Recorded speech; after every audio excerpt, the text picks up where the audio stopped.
guys and ghouls, and welcome to another episode of Fright Mic. I'm Liz. I'm Sam. And this week is the last week for Goth month. Sad. Rest in peace. Cries in Goth. Cries all my eyeliner off. Yeah, this is such a fun month, such a fun theme. It has been. It's been a good time. But you know, all good things, all sad things must come to an end. All spooky things. But this week we're going to be talking about The Woman in Black. Hold for applause. I know, crickets. I know. No, we thought this one would be fitting because it's very goth. Yeah, very on brand. Victorian. Oh, yeah. I feel like not a lot happens, but also not a lot happens in the others either, but for some reason, yeah. Cinematically, one is better than the other. Yeah.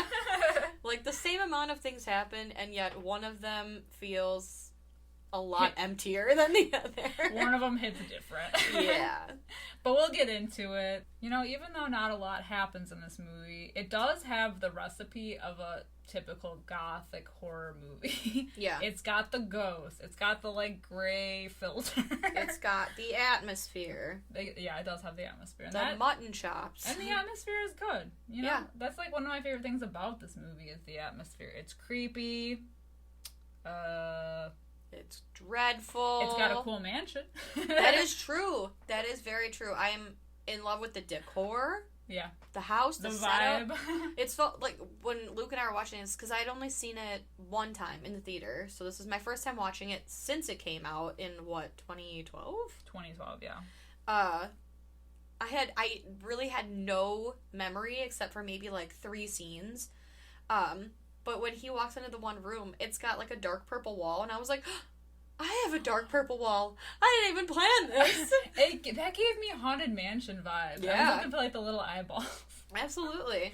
Yeah, so it does have, like, that going for it. There's a few things that it has going for it, because I'm not going to totally knock this movie, even though it was, like, definitely took a while to, like, get going. It's dry.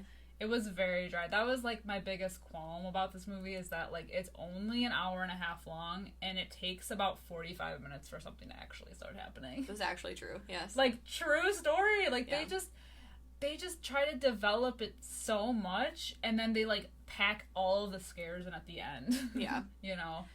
And, like, some of the scares are creepy. Like, the outline, the silhouette of the woman in black is creepy. Yeah. Especially when he's, like, the corridor scene where he is leaving, like, the little boy's room, and she's standing at I don't like hallways, so I know, that you know where this is scene. going, but, like, she's standing at the end of the corridor. That's, like, creepy, and, you know, he's trying to run away from her, and she's, like, floating towards him. Oh, fuck no. I know. And, like, any time, really, that you see her, like, pop up behind him, and she's, like, floating, yeah. And it's, like, that slow floating, like, dreadful, like, she's creepy. She's creepy. But they pack all of them in at the end, and so I don't know, it took so long to get going in the beginning.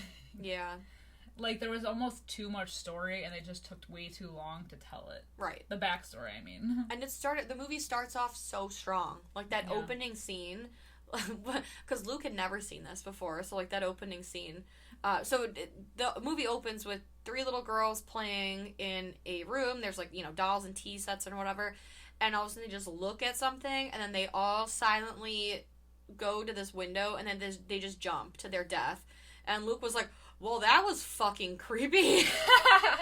And nothing happened again for 43 minutes. No, because literally, like, the story of, so it's Harry Potter, Daniel Radcliffe, which is, like, I believe this was the first movie he did after Harry Potter. Probably, yeah. So I think he was trying to, like, branch out, which I will say, like, even after this movie, he made a few other movies where he was actually, like, really, like, they were solid movies. But I think he was still a little, like, typecasty by this point, because, you know, he had only been in Harry Potter movies, I'm pretty sure, during, like, the duration of them still coming out. And I don't know, like, we get his whole thing, you know, he's, like, I guess they call him solicitors. Oh. I think that's what they were called, because when he went to the town and he was looking for that Jerome guy, the title on his plaque was solicitor. So they're basically, like, real estate people, and also they handle wills. Yeah, I was like, oh, he's a lawyer. Yeah. He's a lawyer. I had no idea. Well, so he's a solicitor who's in charge of, like, basically going to this estate of a widow who has passed on, going through all of the paperwork for the house, selling the house. A headache. And just, like, dealing with all of that stuff in, like, the matter of a couple of days. And then he also has a young son, and his wife died in childbirth. Yeah, so he's really upset widow. about it.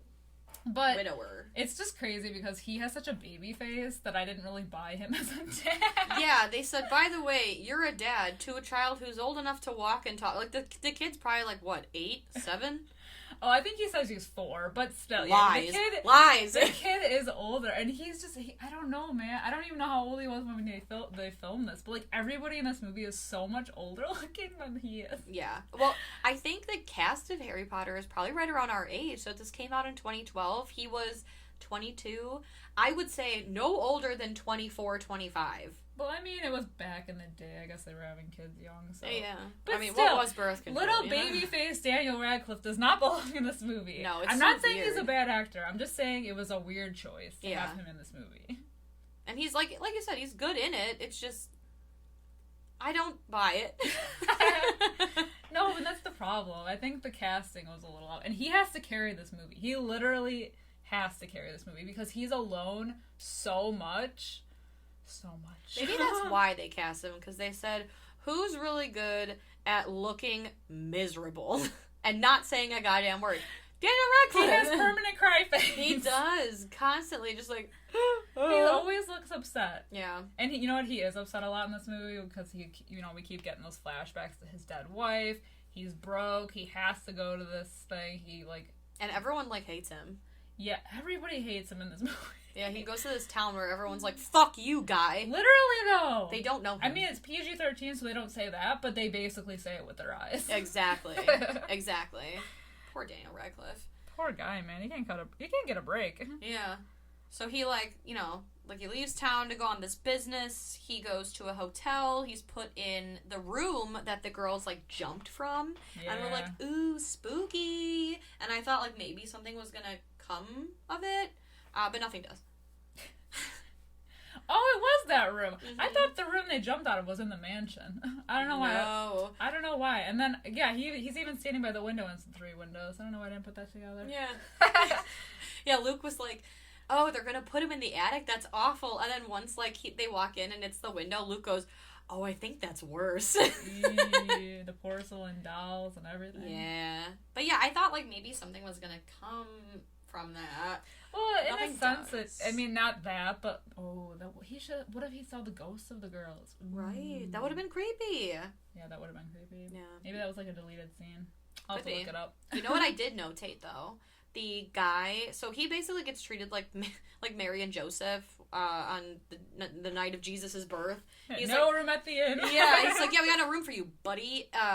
But the guy at the front desk, he looks like the guy in the Pringles can. That's what I wrote down. There's no room here. Yeah, there's no room. A guy in Which the is Pringles fitting, because the can. Pringles can, they leave no room. There's no extra air. Yeah. It's the only chip company that actually gives a shit. You just can't get your hand in at the bottom because your hand gets stuck. That's true. Especially my But short they fat care. hands. They care about your obesity. They truly do. They make it hard to get. They said, here's a 2-foot can, and guess how many chips we're giving you? 2 feet of chips. God bless. But at least they don't give you air. Pringles does not sell you air. No. Thank God. These are the important things. I know. This is how dry this movie is we're like, anyway, Pringles, am I Chips, right? though. Yeah, Pringles, please sponsor us. Wait, I'm open to taking sponsors Yeah. from chip companies. Anywho. So, so everybody hates him off the bat, especially when they learn that he's here to, sort out the funds and the paperwork and everything about this mansion, and that's when we learn the backstory of the mansion, which is the widow was the crazy lady who hung herself. Yeah. And all the children in the town have been dying because of this haunted woman. The ghost of this woman. And I couldn't, quite piece it together. She is a mom that was being kept from her son, or no? Yeah, so she had the son, and then But her sister and her husband deemed the woman like mentally unstable and unfit to care for the son. So they ended up adopting the son, taking him away from her, and like raising them as their own. But then they killed him. Well, you know. He ends up, they don't even, I don't even think they told the boy that, like, right, about his real mother.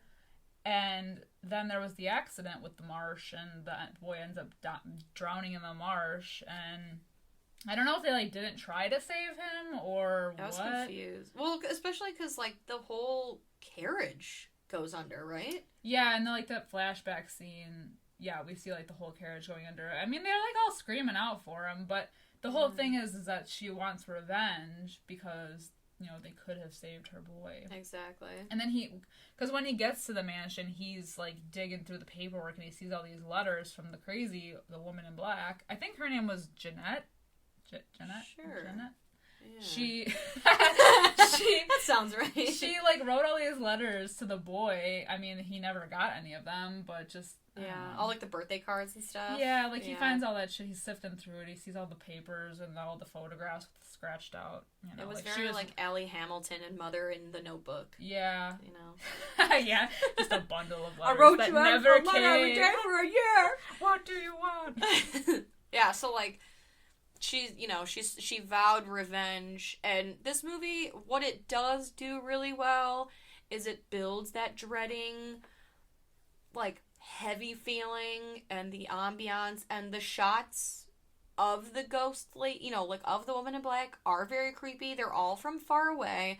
This place that he's at, the road eventually, like, disappears under the water. That's so cool. It's very cool. And you had mentioned this the other day, that, like, just the house, because it's on, like, an island, essentially, it gave you, like, Shutter Island vibes. It did, because they kept panning out of it, because obviously you have to show that they're driving to it, because it's, like, literally, it looks like it's, like, an island around, like, a marshland, but it kind of looks like the ocean a little bit, and there's, like, this road, and it just keeps disappearing, but, like, the silhouette of the whole island just gave me, like, heavy Shutter Island vibes. Well, especially, too, like... the waves crashing. Yeah, because it's so, like, high up, and with, like, the water surrounding it, and even there's, like, a cemetery on the land, so it definitely, after you mentioned that, I was like, oh, shit, yeah, it is very Shutter Island vibes.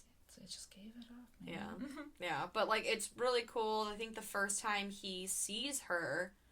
is it in the window, or is it outside? No, it's outside. It's outside. Yeah, he sees, because he's like, there's a few times where he looks out the window and sees her, but I think the first time is when he sees the boys, like, the cross, and he sees her standing by the grave. Yes. Or she's like, and then she starts walking away from the grave towards the house. Yeah. I think that's the first time. Because I know then there's another time where he sees her in the cemetery coming out. I'm not really sure.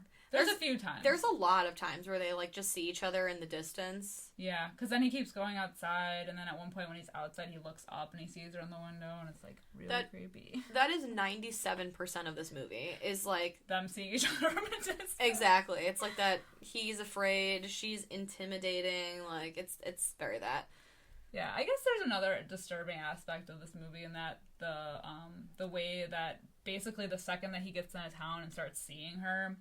like, all the children in the town start dying off. Like, literally, I think there's, like, 3 kids that die within the time span of him being there, which is, like, 3 days. Yeah. Because... like, the little girl that drinks the lye.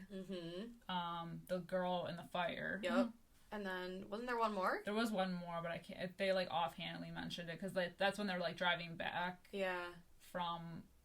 that guy, the Sam guy is giving him a ride back, and they run into the angry crowd of people who demand that he leave because another child has died, but I don't think they say how. I don't think so either. But it's really fucked up because the girl that is in the fire, like, he goes in to save her in town, and she essentially, like, looks over, and we see the, like, silhouette of the woman in black, and she is basically, like, you know, mind tricking her. I'm mind fucking you right now. Yeah. And she just, like, sets herself on fire because they're, like, under some fucking spell. Yeah. She does a really good job at controlling them. Yeah. And she is really only going after these children because she wants what is hers, and she won't stop till she gets it, which is a child. Yeah. Or she's, like, out for revenge of, like, if I can't have my child, none of you people will.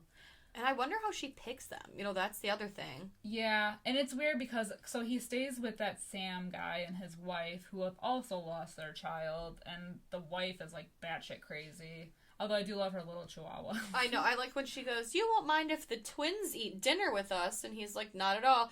And so the guy that plays Sam is the guy that plays Mance Rayder in Game of Thrones. So I just called him Mance the whole time. But he, like, takes a drink and he's like, I'm good. And she brings in her 2 chihuahuas wearing matching outfits, and they have high chairs, and she's hand feeding them. They're and she's so like, cute. so, yeah.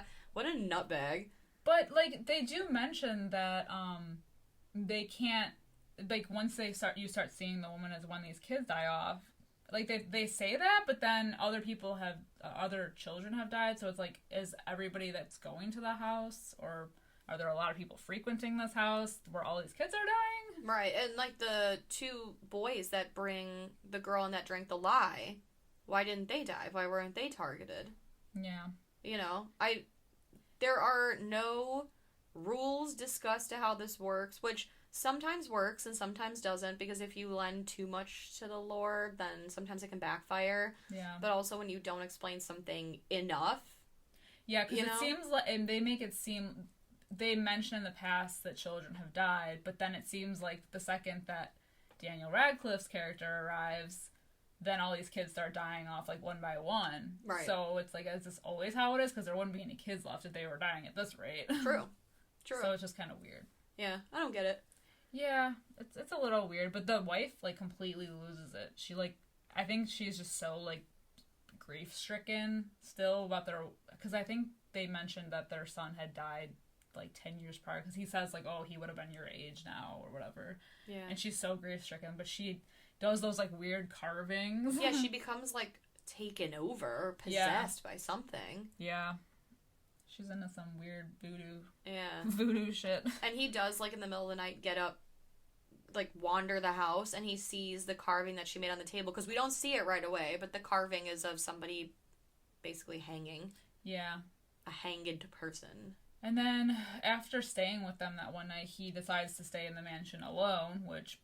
Dumb idea. And it's so funny. I did write that down, because Mance tells him, he's like, oh, everybody here is so superstitious. It's ridiculous. There is no woman in black. Like, essentially being like, these people are idiots. There is no woman in black. And Daniel Radcliffe says, oh, you don't have to come get me. I think I'm just going to I'm going to stay there, and I'm going to work through the night. And he says, I think you should reconsider. Wait, why? And also take the dog with you. Yeah, and also take the dog. Company. Oh, so now suddenly you believe in some of this stuff. Interesting. Okay. It is interesting. It's kind of like this, you know, God, I want to bring up the skeleton key so bad, but it is the mentality of, like, the skeleton key, you know, certain things, they only work if you give them the power to work. So I wonder if that's his thing, where he's like, I don't believe in that stuff, but also take my dog. Yeah, but also I don't believe in it. Yeah. You know, if you keep telling yourself you don't believe in something. And the weird thing is like, later on he ends up coming back anyway. Yeah. Like, because he says, like, oh, I'm gonna stay overnight to, like, finish all the paperwork because my son is coming to visit, and for some reason, and then they're gonna leave. So even though he doesn't recommend that he stays alone and says, okay, okay, bye, he ends up coming back later. Yeah, because he's a good friend. Yeah. Which also, the road keeps flooding and unflooding, so, like, how's that work? How does he get there? I don't know. They ask each other about the tide in this movie, like, 5 or 6 times. And I'm just not on that schedule, so I don't know. They must know. Yeah.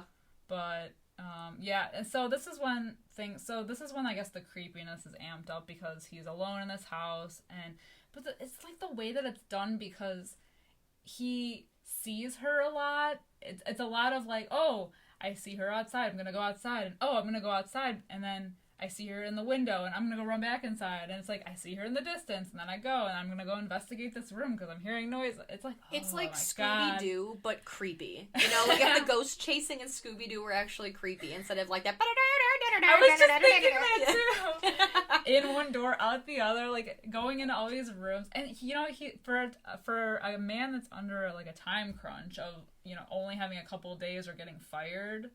He wastes a lot of time. He wastes so much time. He's supposed to be doing all his paperwork. Yeah, but I had more anxiety for him for that. I know. Well, the funny thing too is I feel like he thinks it's a lost cause because he shows up and there's mountains of paperwork, and then he finds that what is it like a briefcase or a suitcase, and he opens it, and there's even more paperwork in there. It's all crumpled up. Yeah, I would have been like, you know what? Fuck this. Like, I'm getting fired. I'm gonna be a bar wench.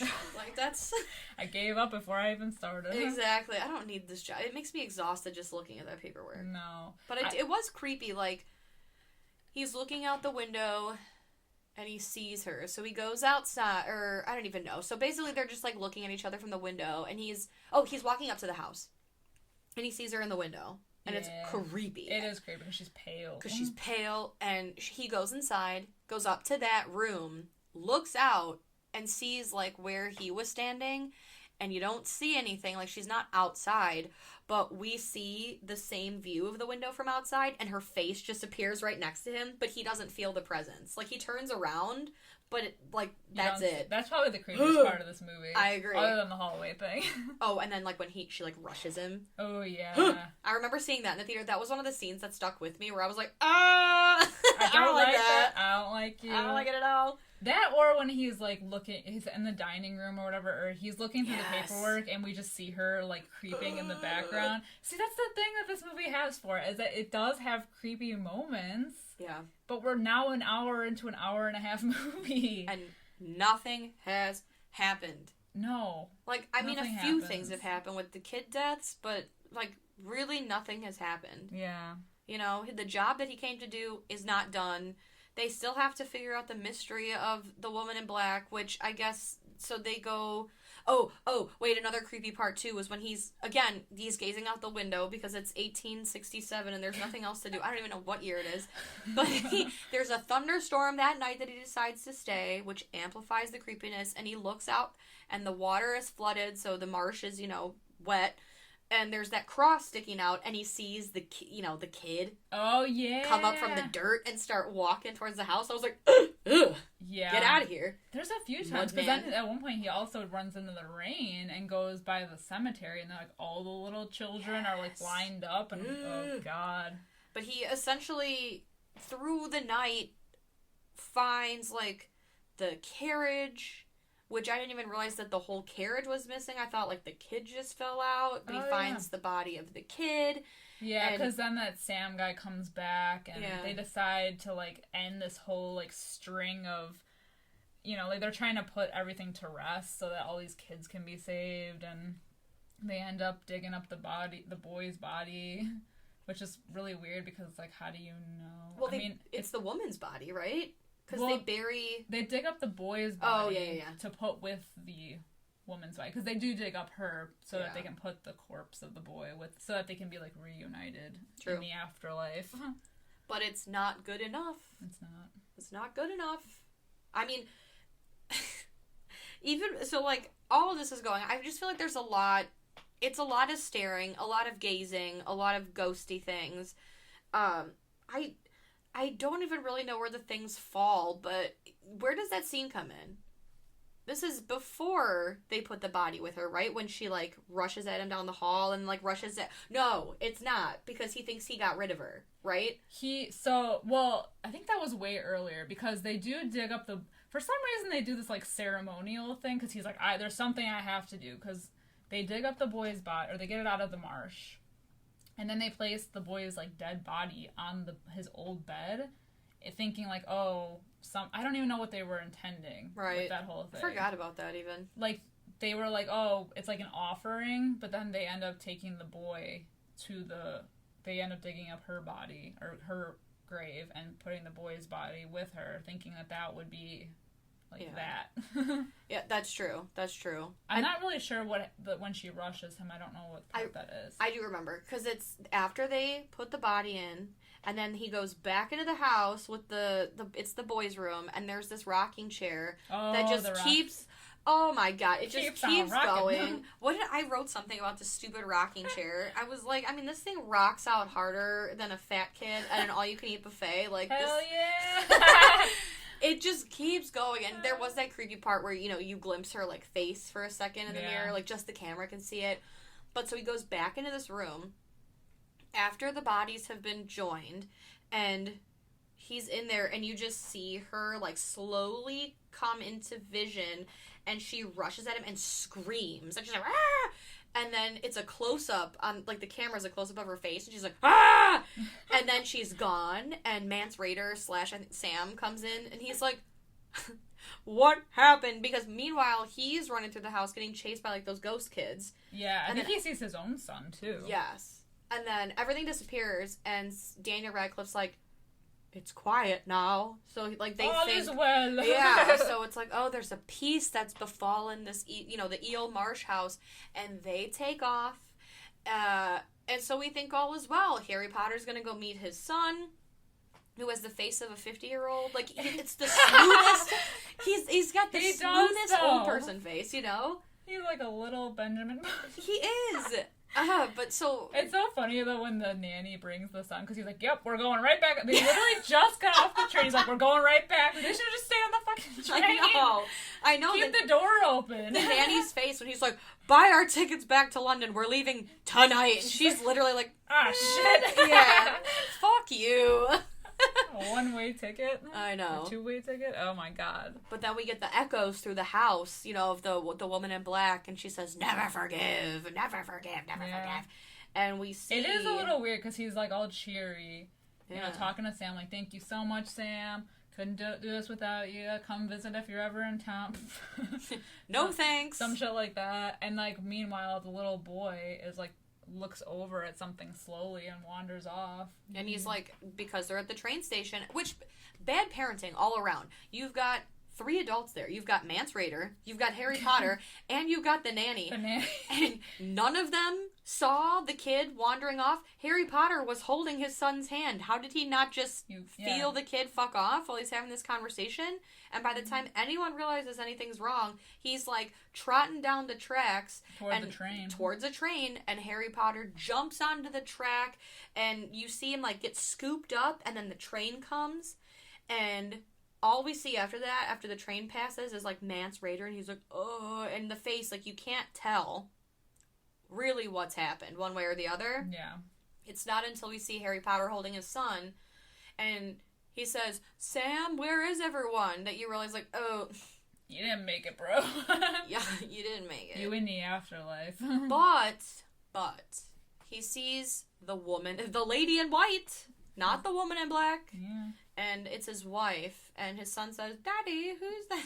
Who's that woman? Who's that woman? And we don't see the woman right away, so we think, like, oh shit, it's the woman in black, but it's his wife, and he's like, that's your mom. And they walk off, so it's a happy ending? It's a reunion. I mean, honestly, he didn't get the job done, so he would have got fired, so they probably would have been, like, starving on the streets, so it's probably a happy ending. True. That they're dead. True. Yeah, well, anyway, that's the movie. Yeah, that's the whole movie. That is the whole movie. We covered it in less than half an hour. You know, the woman in black kind of gives me the vibes of the old woman from Insidious a little bit. I think it's just the all black with, like, the white veil. Face. Yeah. The veil, yeah. Veil, yeah. Not as creepy. Like, the Insidious chick is creepier. Oh, absolutely. Man, I guess it turns out to be. Whatever it is. Whatever it is. Oh my god. I slept with my lights on for 3 days after that. Because of her, specifically. Oh, and the candlelight. Oh, I can't. I know. I fucking can't. Oh my.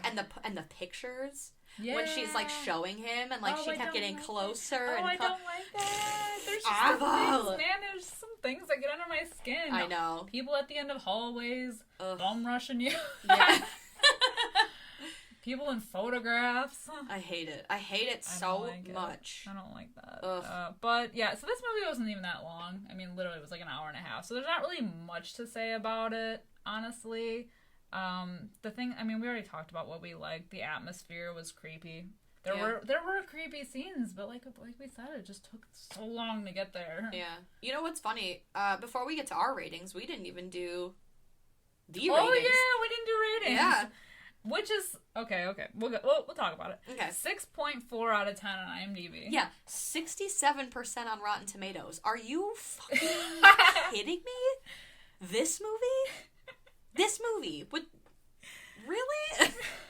Did you see the movie? Did you watch it? That's a shock. It's a shock. Yeah, it's preposterous. It's preposterous. Preposterous. Yeah, it's a really high score. Yeah. I mean, most of the movies, I don't know if it's just the kind of movies that we like and choose to do for this podcast, are usually like 5 out of 10 movies, but this is pretty high for that. Yeah. I never understand. It must be all the Potter lovers, the potheads. True. Oh, well, and and it's dripping in atmosphere. Yeah. Like, I will never understand critics' ratings for some movies. Like, the movie, I'm sorry, and I agree with Leo's Oscar win for The Revenant. Sure. I mean, he slept in a fucking carcass and almost, all kinds of shit. That movie, pardon my French, is boring as fuck. I didn't see that movie. Oh my. But I was happy that he won. I cried for him. I cried for you, Leo, if you're listening. He should have won for so many other things, so I'm glad it finally happened. And, I get it to a point, but I don't get it. Yeah. Like, almost 100% on Rotten Tomatoes or whatever the fuck. It is so goddamn boring. Beautifully shot. Cinematography, 100%. I'm with you there. It is so dry. It is bone dry. You know what I think it is, too? And it's kind of like what this movie is. Like, the production design of this movie is glorious. Like, it has all of that. It's just that the story is a little meh. Yeah. It's really bland. But I think movies that get awards like that or are highly loved, sometimes it's just like the cinematography, it's the set design, the production design, like all of that is factored into more than just the story. Yeah, the cinematography, the art of it, the visuals of it. The visuals are the only thing that made this go from the woman in black to the woman in bland. Like, this was so, like, not bad, it just is uneventful. Yeah, that's the thing. This movie isn't bad by any means. Like, I've definitely seen worse, but it is just very meh. Yeah. There's no twist, really. I mean, the ending, I guess, is a little surprising, maybe, but I don't know.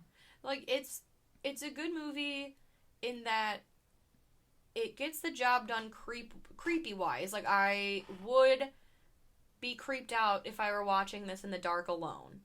Despite knowing what happens, it does a very good job creeping you out, making you feel like you're not alone. Yeah. Making those hairs stand up on the back of your neck. But meh. I do have some fun facts. Okay. So I guess we could end on like a lighter note. Because of the whole marshland area and that whole road situation disappearing, they only had like 4 hours to film every day in that mansion. Oh shit. So It was like, Daniel Radcliffe probably did a hell of cardio running around this mansion. That's why he looks so tired. I know, that's probably why he's so sad looking. Yeah. He's so tired. So that's pretty interesting because cool. I don't know if it's because of the road disappearing or if that was actually just like a CGI effect or what the hell it was. Right. But that was the thing. They only had those 4 hours. That's pretty cool. And, so this is good.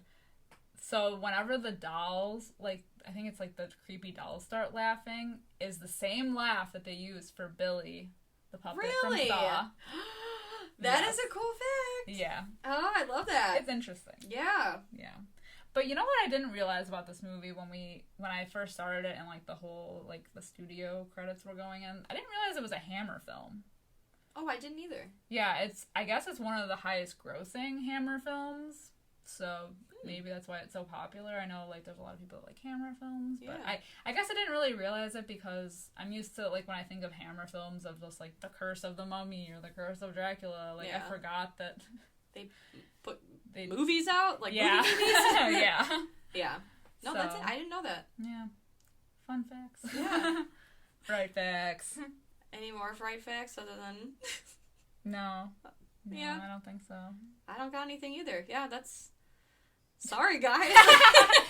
Not sorry. I feel like we've said all we could with this movie. I mean, yeah, we don't want to drag it out. I mean, Yeah. nothing happens. It was what it is. So Yeah. we'll get to ratings. Sam, I'm what are going. your thoughts? I'm going 2 out of 5. Same! Oh my Yeah. god, that's what I'm saying. Like, this movie's not bad. Like, when I was trying to think of the rating, I'm like, okay, it's definitely not a 3 and above movie, but it's not bad in that it's like a 1 out of 5. So Yeah. 2 out of 5 is where I suck. It's like very middle of the road, maybe a little bit less. Right.